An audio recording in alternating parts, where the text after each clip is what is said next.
One of my favorite sounds in the world is this sound. The sound of laughter. Shit.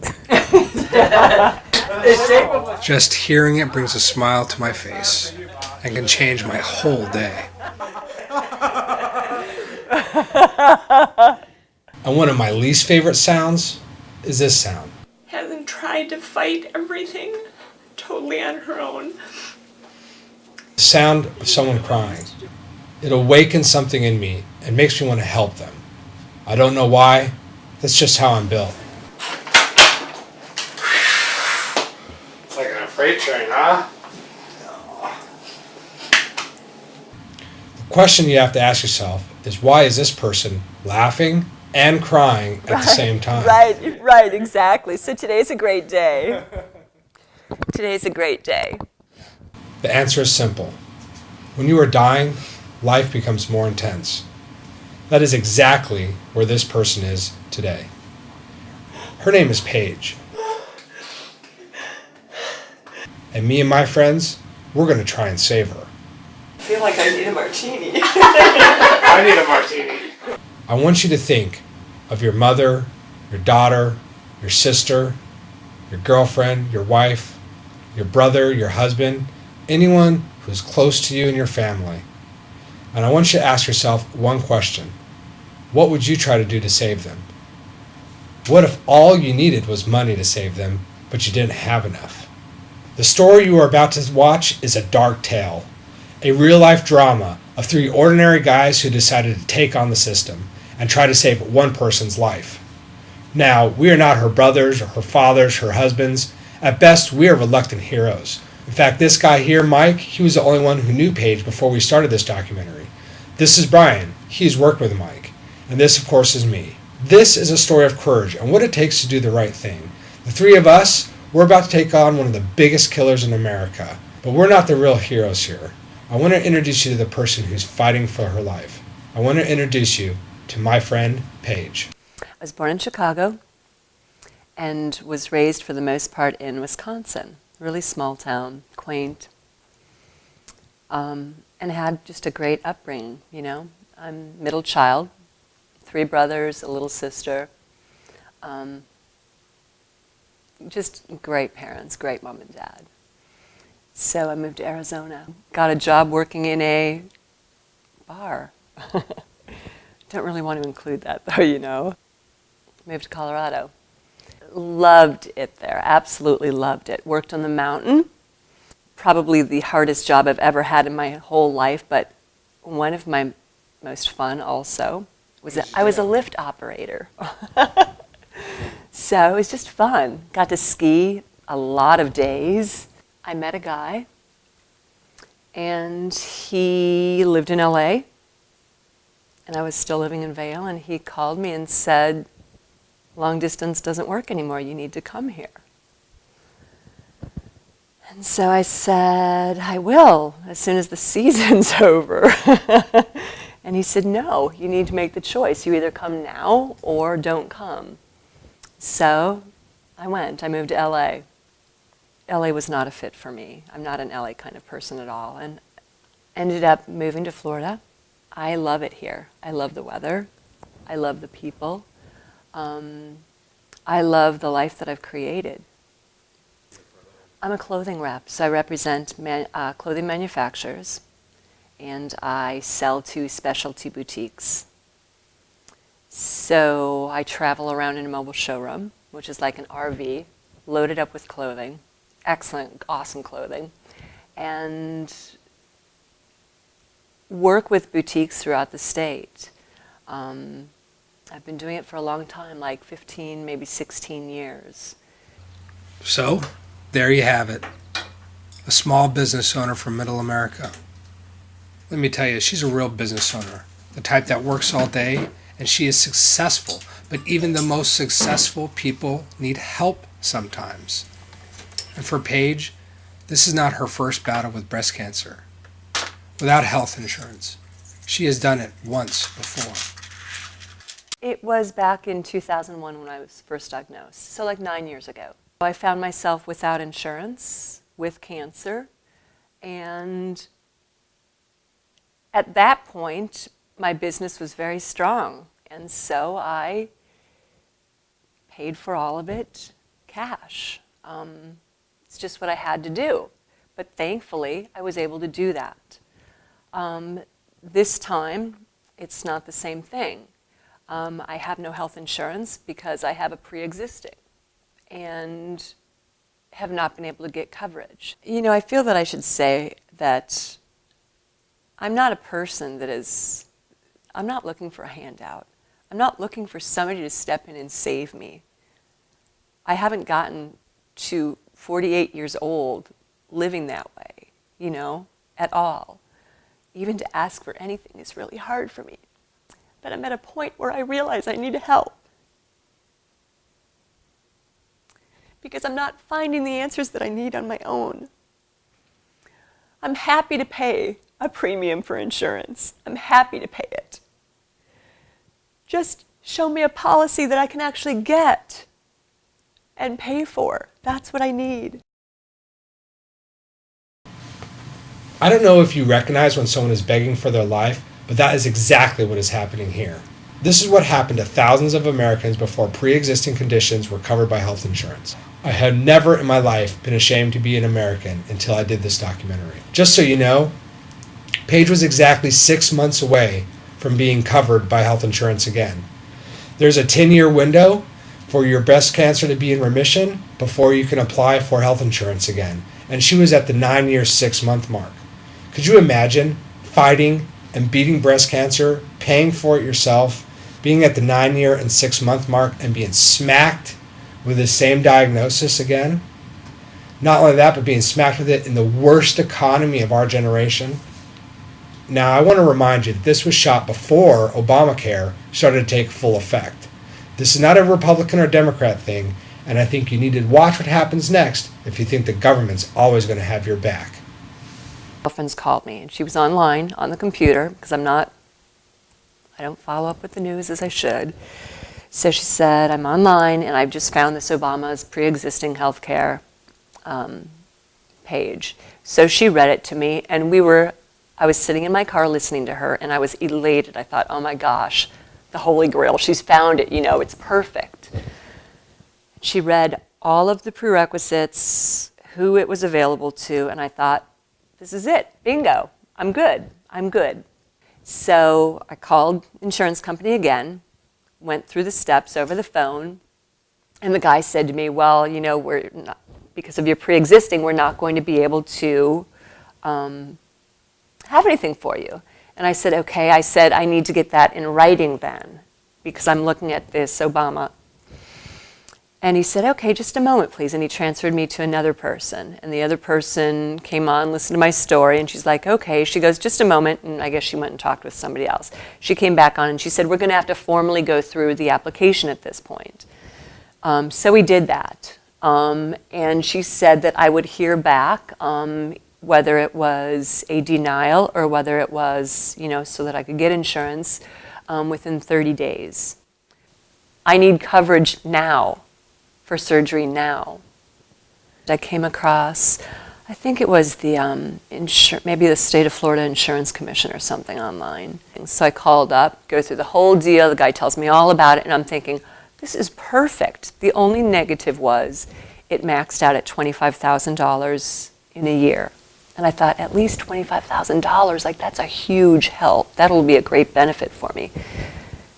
And after the whole conversation, he says to me, oh, but your pre-existing isn't covered for the first year. The frustration and disappointment believing that you have found the answers only to have papers pushed back your way has got to be unimaginable. You're dying and they're asking for paperwork. Well, when you consider that 1/3 of every dollar spent in the health insurance industry goes towards pushing papers, that's according to the Physicians for National Healthcare Coverage, that's $286 billion that gets spent on pushing papers every year. None of that money could be used to save my friend's life. What the hell is going on in this country? Are we so afraid of the health insurance companies, the hospitals, and our government that we're willing to sit back and let our friends die so someone can make some money? Is that where we're really at in this country? I think the government and the insurance companies and the health industry have got it backwards. They believe that we work for them when it's the other way around. They work for us. If you're wondering what happened to all those cancer foundations that are supposed to catch the people as they slip through the cracks, watch this.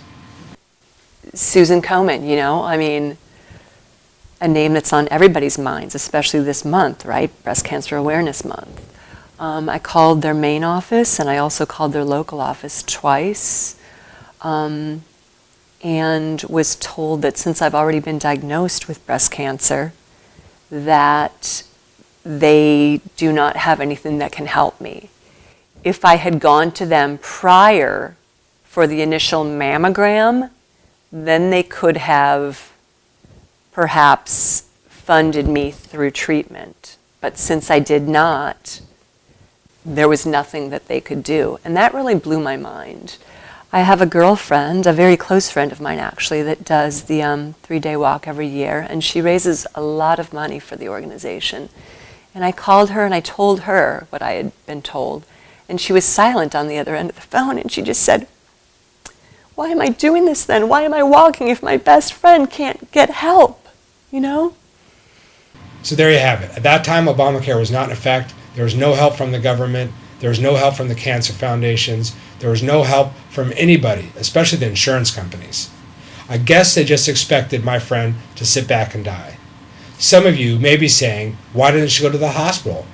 So I went to the hospital and was told the price. I broke down and I said to the girl behind the desk, I said, "What do people do?" I said, I have no money. I cannot afford that. I have no insurance. And she said, "People that do not have insurance and cannot pay don't get served. I need to make it clear that I'm not asking for somebody else to take care of me. I want to take care of myself. So give me that opportunity by allowing me to purchase health insurance that covers my pre-existing." Everybody knows that this country is the greatest country in the world, right? But we have to take care of our own. There have to be options for individuals like myself that have pre-existing conditions.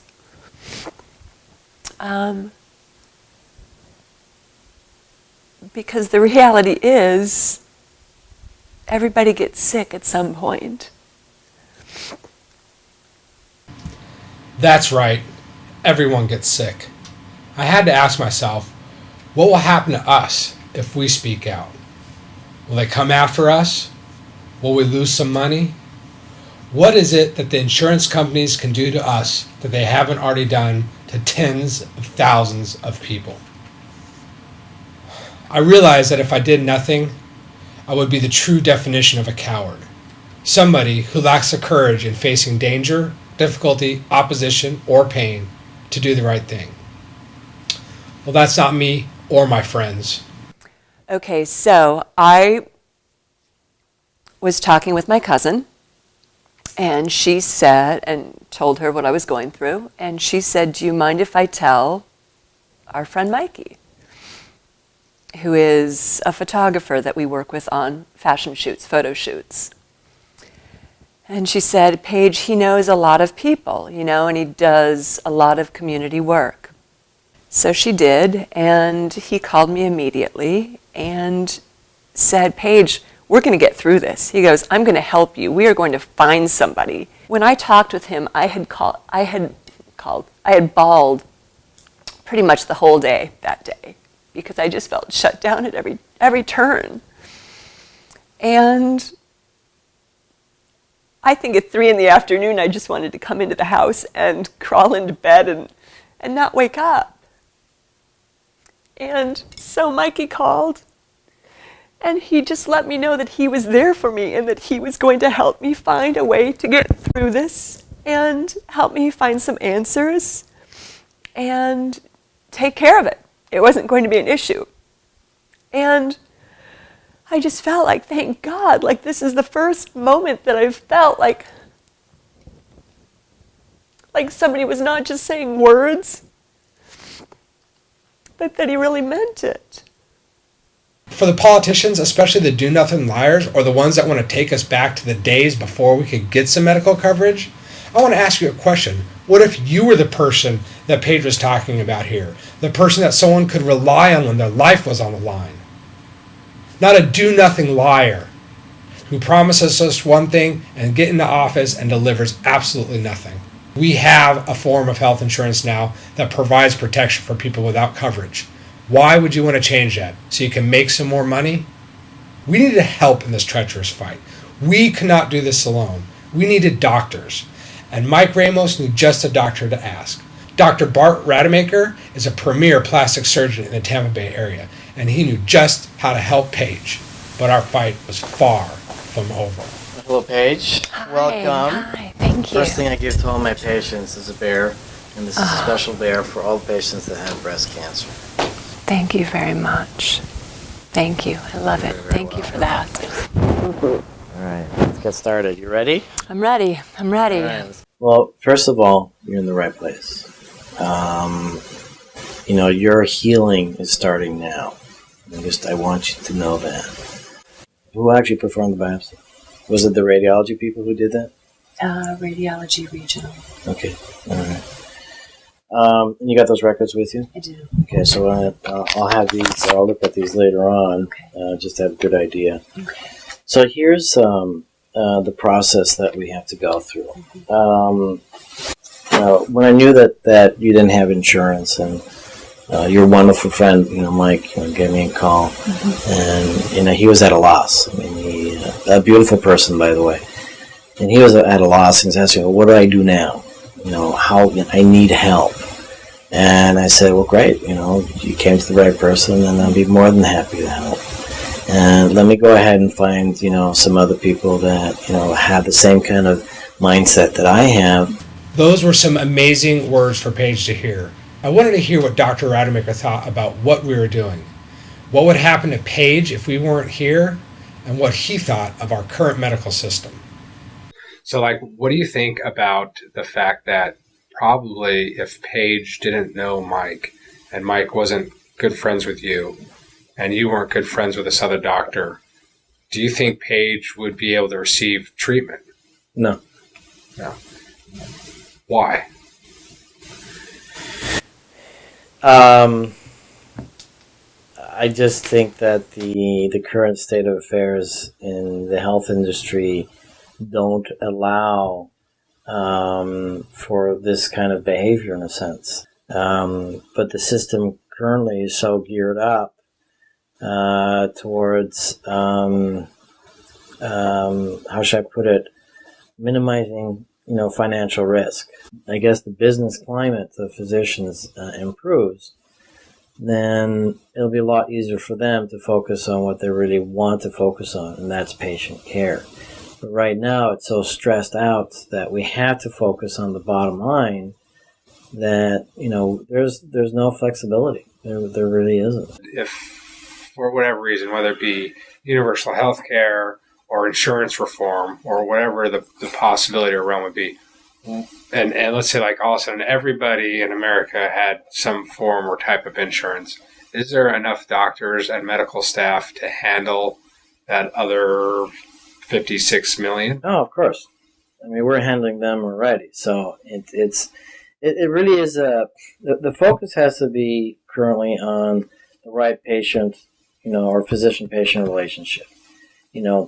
The physicians should be allowed to create that relationship in the right way. But when that's taken out of the equation, then that's where all the problems occur. What do you mean by that?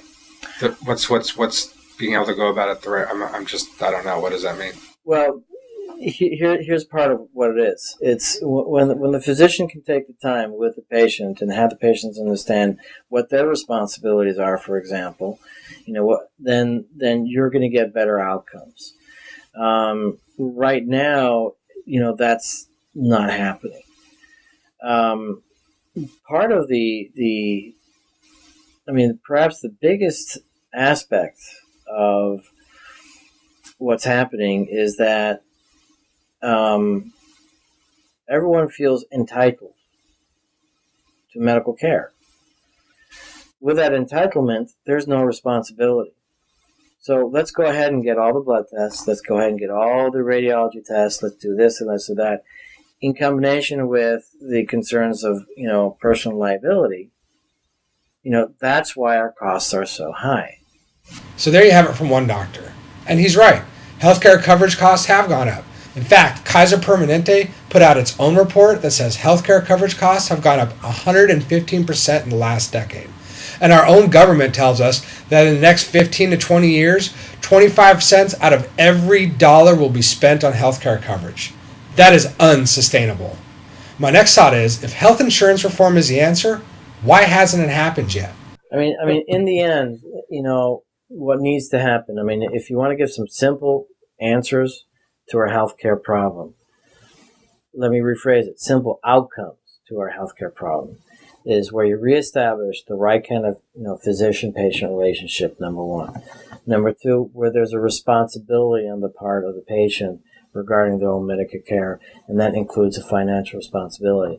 And finally, when it comes down to the actual insurance coverage, when patients are also partly responsible for that coverage, or let me rephrase it.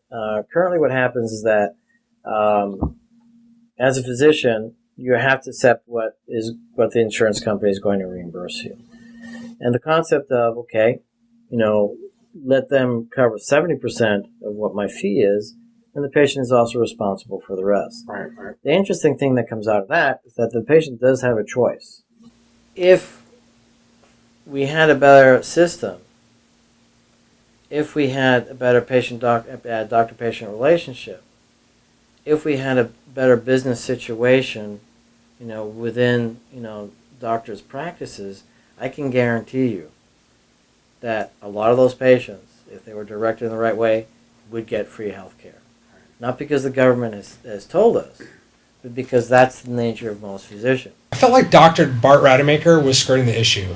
There are not that many parts to our healthcare system. If they can afford to spend $200 billion on paperwork, then why are the answers so hard to find to make this thing work right? I had wanted to ask the doctor a question. It was burning inside me, and I felt the best way to do it was to ask him straight up. Are doctors afraid of health insurance companies? Doctors don't understand insurance companies. Personal experience, we'll leave it at that, is that I'm just a little guy, and they're the big boys, and they have all the resources to fight me. I can't fight an insurance company. And so what invariably then happens is we drop it. They don't pay what they're supposed to pay. I don't have the resources or the staff to deal with it. And the insurance companies know that. And so it makes it easier for them and worse off for me. And they count on my benevolence. They count on the fact, these, they're the good guys. They'll do the right thing. They'll take care of the patient and not get paid, and that's fine. I heard one time a statistic that said that 50 cents of every dollar of medical care goes to paperwork, insurance, things, types like that. Would you say that's accurate, and how does that make you feel? I think it's a lot higher than that. How does it make you feel? Well, put it this way. One thing that I would often say is that I would take a pay cut if I didn't have to deal with all this stuff. I'd still come out better off, if I didn't have all my staff and other resources, fighting insurance companies and making sure that, everything's, administratively, in the right way. Our job is to take care of patients. That's what our job is. Just let us do it. Here's a good fact for you. According to the Harvard Medical School, 60% of all bankruptcy were from health-related costs. Here's the crazy part. 78% of those bankruptcies were from people who actually had health insurance coverage. I had no idea what we'd be sacrificing before this whole thing was over. There was no guarantee that my friend Paige would even get better or that she'd even get the surgery. Dr. Bart Rademacher was a great person to start this process, but he is only a plastic surgeon, and legally, he couldn't perform the surgery that Paige needed. We needed more help. I'd like to introduce you to Dr. Rob Davidson. You know, we still have a disparity in healthcare. People that don't have insurance tend to present with advanced stage cancers as opposed to people that get screening. They come in with early stage cancers that are curable, and that's really a shame. I'm not sure what the best answer is, but I'll tell you something. What really bothers me about healthcare is that people take their healthcare for granted until it becomes a problem.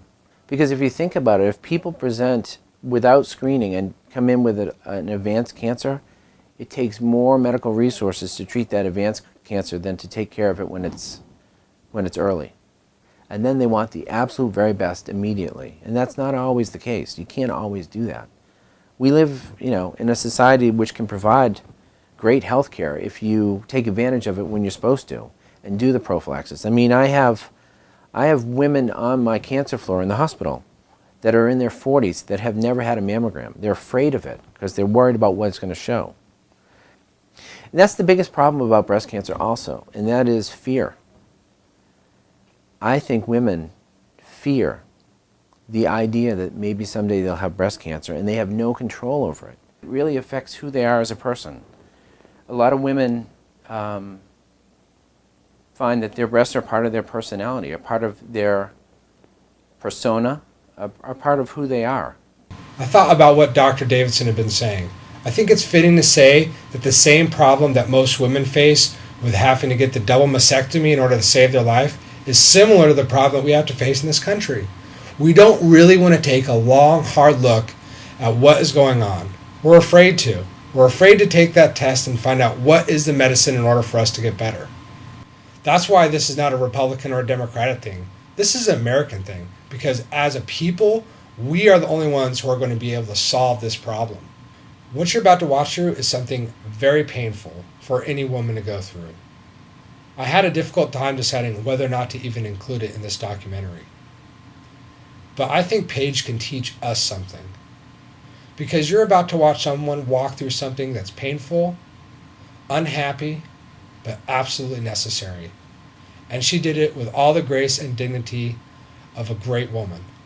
Because you have breast cancer very early, because you've had recurrence in a previously treated breast, and you have a maternal grandmother that had breast cancer. It doesn't matter that no one in your immediate family has had it, you have a family history. We have to separate out reconstruction. Okay, reconstruction is something I think every woman wants to think about and wants to do because it's who they are, it's what they are. But I want to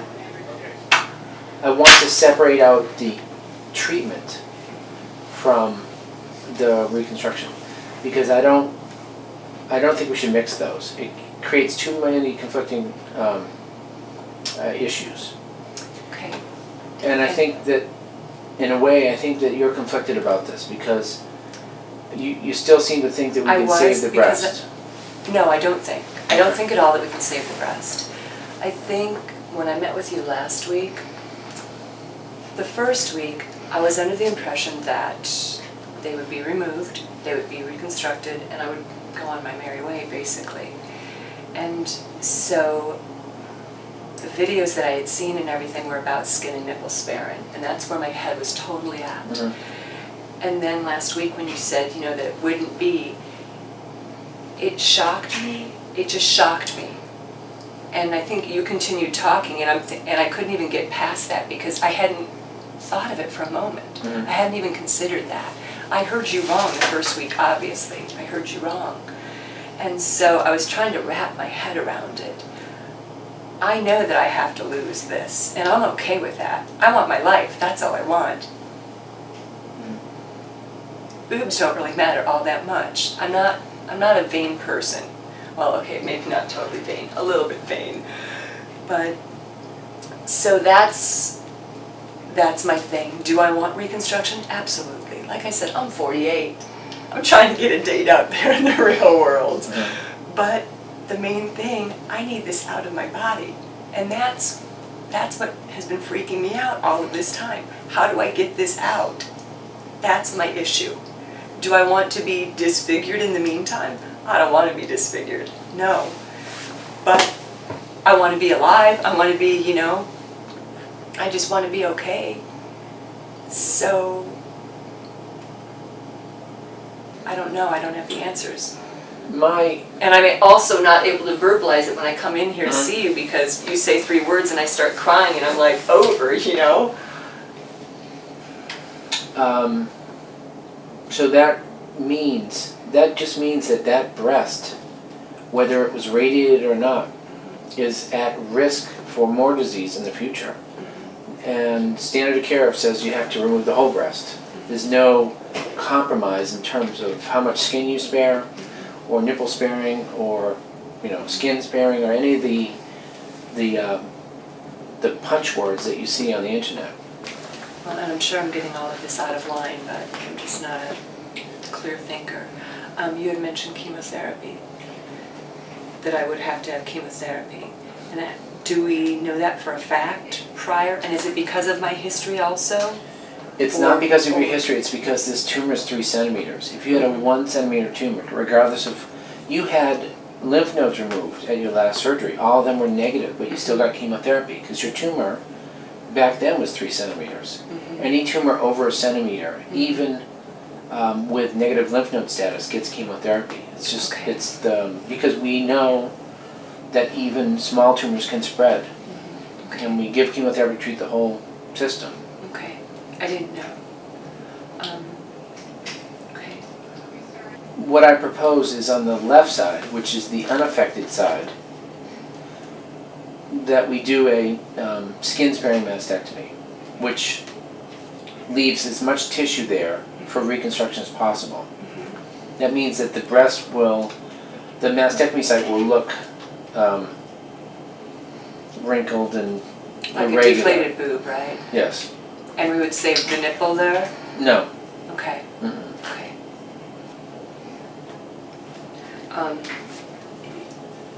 The cut that you showed me, is that the only way to do it? Is that just the standard way, or is that the only way, or is that just the best way, or is it all of the above? It's all the above. Okay. Well, see, if it's the only way in this circumstance. Based upon where it is. If we were starting from square one and this was the first breast cancer, I wouldn't be saying any of this. Right. We try breast conservation. Okay.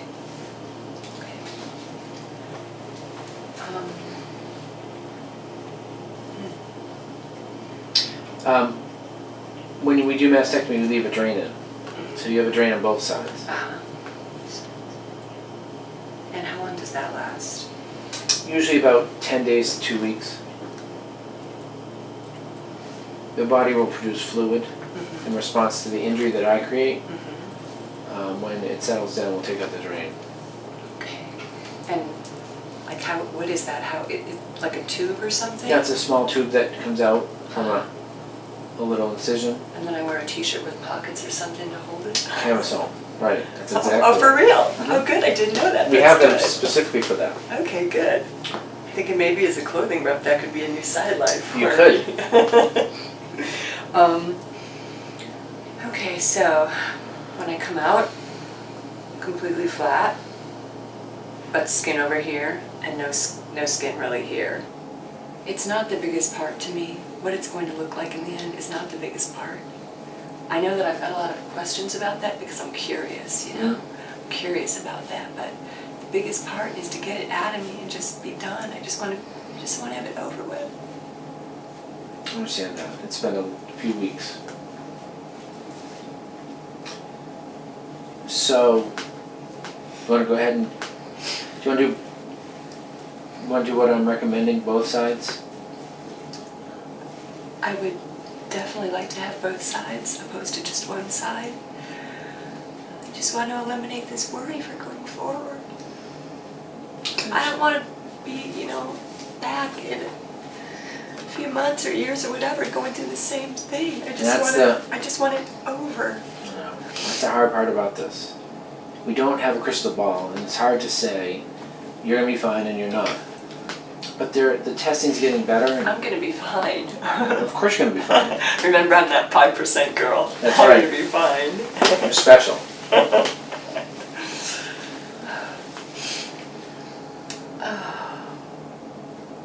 Yeah, so what I need to find out, though, I need to find out about all of the other things that are involved, you know, from the hospital standpoint, and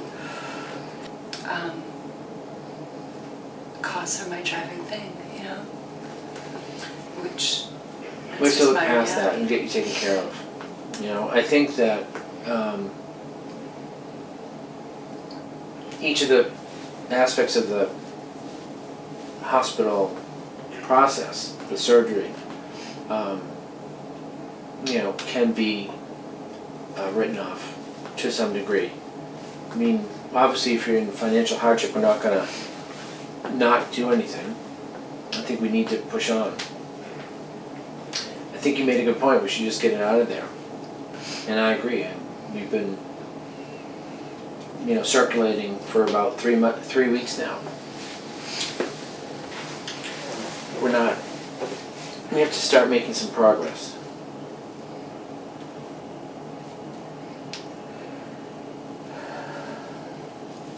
So yeah, I mean, what I want to do is, I want to do it. I want to move forward on it. I just, you know, need more questions answered that don't come from you then. Dr. Davidson, you know, that come from the hospital. Mm-hmm. I need to get that information. Okay. Absolutely. We'll try to set that up soon. Why don't you get the book and see what kind of day we have?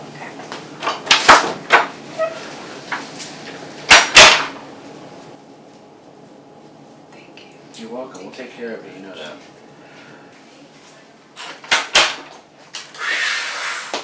It's like a freight train, huh?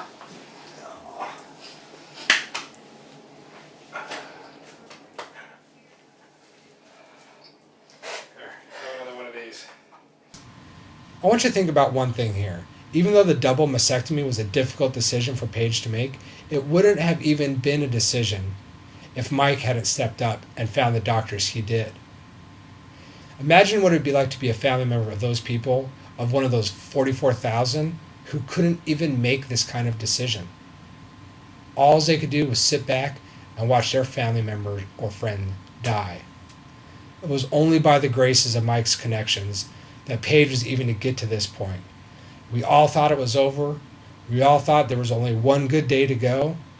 And right when we thought we had everything the way we wanted it and we were going to help save our friend Paige's life, we were hit with one of the biggest shockers of all. What has changed from the last time that we were with you? It's just been like a plethora of like roller coaster riding of like back and forth to the hospitals and blah, blah, blah. What's, from your point of view, what's happened? My head is totally clogged at this point. Like, I sort of don't even remember last week. I don't even know if I really remember yesterday, really. So I think that if you ask me things, I think they need to be pretty specific. Okay. Because It's been a hell of a week. It's been a hell of a week. Okay. So specifically then, I'm sorry. I'm sorry, first of all, that you're going through all this crap. It's not what I expected.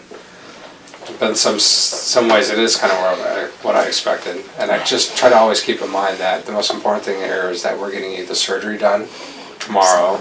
yes. And that the process for healing has begun. The healing of the bank account can always come at some point. The important part is that that's not the focus. that's not the focus, right? The focus is getting you better, and everything else is secondary. And I think that's like super important. So like we left the doctor's office last time, and the idea was that everything was okay and fine, and we come to find out this last week that everything wasn't as okay and fine as we hoped it would be when it comes to finances. And so you were sent a bill, right, for how much was the bill for? The bill was for $29,988. $29,988. And that was the hospital portion of the bill. Correct. And when But then saying that I could get a self-pay discount a self-pay discount, which would of reduce 40%. 40%. That's a huge discount. Huge. Which would mean only 17,000 or something around there. And then if paid within 30 days, an additional 10%. if paid within 30 days. And one of our fears, mine and yours, was that they were going to somehow stop you from getting the surgery if you didn't have some type of payment. But It's still a fear. But I think that's pretty much been alleviated. I understand that you are going to be just signing some promissory note? No. No? I don't know No. that. You don't know that? Okay. We'll just guess. We're guessing. Okay. All right. So, on one hand, yes, I'm elated that I'm walking into surgery tomorrow. On the other hand, I don't know if I'm walking into surgery tomorrow. I know that I'm driving up to the hospital tomorrow. Yeah. We'll be there together. We'll all be there together. You're not going up there by yourself. What is their response when you tell them, I don't have $17,000 in my bank account to pay you guys? What do they tell you? I don't know how to word this. Sorry, my head is just Well, really backing up for a confused. second with the letter said, if you have questions or need assistance with this, call us. And Paige called 4 times, left messages, and never heard a word. So this is, she received the letter on Saturday for a Tuesday pre-op, Thursday surgery, and never got a phone call back. So that's outrageous, that she would even have to be concerned with this and having this in her mind when she's thinking about having surgery. And that she never got a call back is just inexcusable. Can I ask you, as her sister, watching her, I think there, for family members, is an instant protective mechanism that kicks in when you see one of your family members hurt, whether it's like the child or brother, sister, mom, dad, or whatever. Has that happened to you? Have you experienced that, and in what ways have you experienced it? Oh, yeah. It's really hard to see Paige going through this every day. And just having to kind of handle it all really on her own. I mean, she's got a really great network, and I'm really happy that she's let people in more that way and hasn't tried to fight everything totally on her own, because she's really used to doing that. Sorry. That's okay. What about, let's look at it from another angle. How does it make you feel when you hear that your sister has cancer? It's treatable. It's something that only requires a day of surgery and a few months of chemo. But the one thing that's blocking her from getting those things, at least in the beginning, was lack of insurance. What if you could talk to those people who are the powers that be that stop insurance from happening? What, as a sister, would you like to tell them? Just to, I think, it's known that the system is broken, there's a problem, but I didn't really realize even, if you don't know somebody who's really up against it, you don't realize, just like Paige said, how everybody's saying to her, well, you should be able to just still get treated, and then you set up a payment plan, and it happens. I have a friend who works in the medical field, and was saying that, she's in Wisconsin, but she was like, really, she can't just set up a payment plan? And it's amazing how, I would have thought that, that to hear and realize that people literally would not get treated unless it was an emergency situation where they, it was life and death and they went to the emergency room, then yeah, okay, we can treat you. It's hard to even fathom that that's truly what is happening in this country. It's really beyond belief. So I don't know how it needs to happen, but something needs to happen, something needs to change. The people don't keep just sort of hiding and not making drastic changes. Well, we were at a loss. You see this look on my face? This is controlled anger. Right now I'm trying to figure out how we're going to get through this whole mess. We made it this far. A day away from surgery and now this. Well, let me tell you, politicians, how heroes are made when someone's life is on the line. You risk it all. At the time of this documentary, our number one client happened to be a hospital. The place where Paige was supposed to have her surgery was the same hospital. We had to do something. Brian wrote a letter, and I have to be honest here. I was very afraid of losing this client. I was a little hesitant. Mike and Brian were not at all. They were a little more seasoned than me and knew there would be other opportunities. But for someone like me who was just out of school, I was very afraid. I thought about it though. I thought about the definition of the word courage. And if I was going to be a good father, I had to show that doing the right thing is always the best thing to do. Brian told the people at the hospital and showed them a short video that we were making.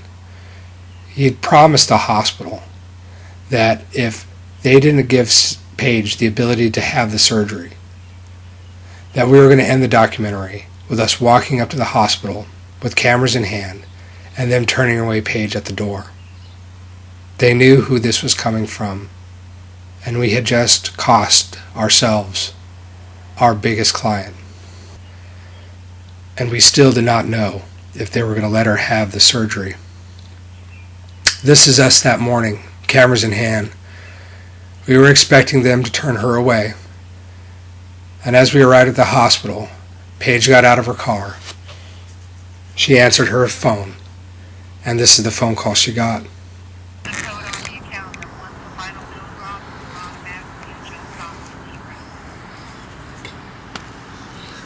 Thank you. Terry, thank you very much. I'm really appreciative of all that you've done.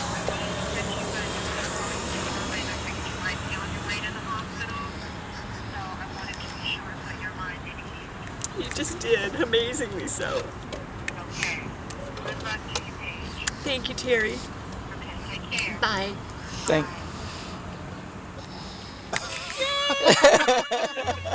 The hospital told her that she wouldn't be charged, that everything was going to be okay. There was not one dry eye amongst this group of people. We were all in disbelief. So there it is, America. That's how you beat the system. You shame them. No one wants to be the person who killed someone. No one wants to be the villain at the end of the story who's responsible for the death of 40,000 Americans every year. So the question then becomes, how do you do it? Well, you start by keeping your word, by not allowing any obstacle to stand in your way. And when it comes down to choosing money or someone's life, you do the brave thing like we did. We went against our number one client. And for that, for me, in my first year of business, it was not easy, but it was the right thing to do. For Americans, the choice is simple. We need to learn to stick up for each other again and become friends again. And for those of you still worried only about the bottom line, I have one word for you. Coward. In the Lower East Side. I don't want to say. Word. Yeah.